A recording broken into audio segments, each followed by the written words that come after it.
Hello everyone! So, good evening!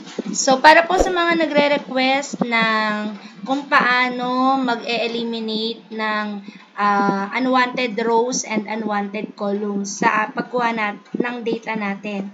So, kung makikita natin dito, meron tayong, ayan, napakadami. So, ito ay item analysis ng isang test. So, ito ay 40 item test. So, let's say 4th quarter examination. Ayan. So, ang kailangan lang natin nakuhaan ng item analysis, itong item, itong A, B, C, and D. No? So, to eliminate yung mga unwanted column, so first, mag-click muna tayo ng isang column na ayaw natin. So, instead na isa-isa tayo magse-select na ganyan, delete, select, delete, di ba? Ayan, lalabas kasi we can't do that in merge cells. So, ang gagawin nyo lang po, select kayo ng isang column, and then press nyo yung control. So, while pressing the control, hanapin nyo ulit yung ibang column na ayaw nyo. So, itong column D, column E, column G, I, K, hanggang dun sa dulo. Ayan. Then, habang naka-press pa rin si control, click nyo lang yung minus. Ayan. So, nag-auto-delete na yung ating mga unwanted column. Ayan. So, kung ang nakita na lang natin dito, ayan, item number, upper, lower.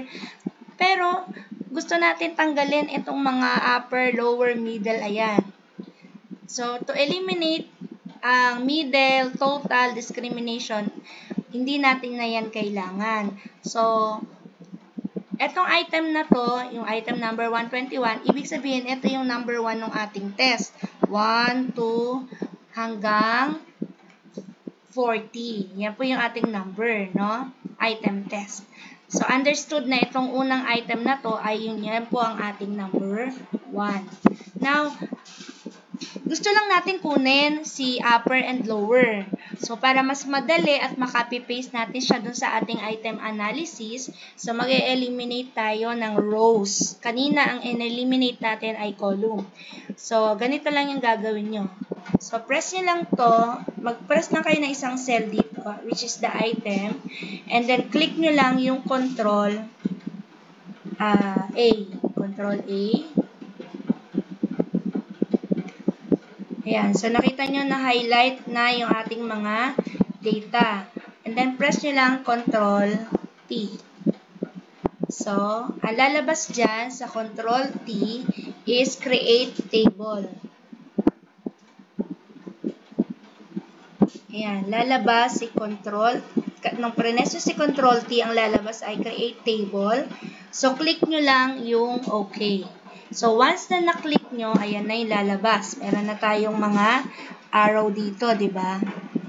Ayan.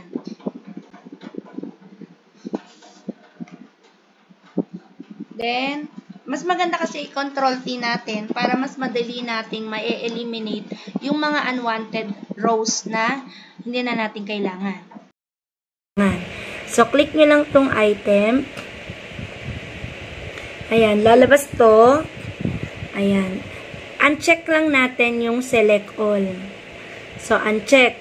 And then, drag down natin to pababa.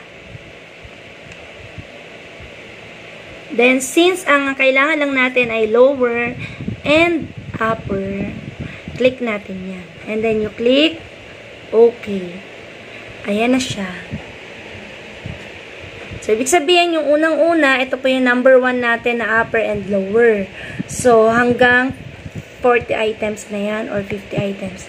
And then, dun na, pwede na natin siya dyaang ilagay or i-copy-paste sa ating item analysis. Ayan, sana nakatulong.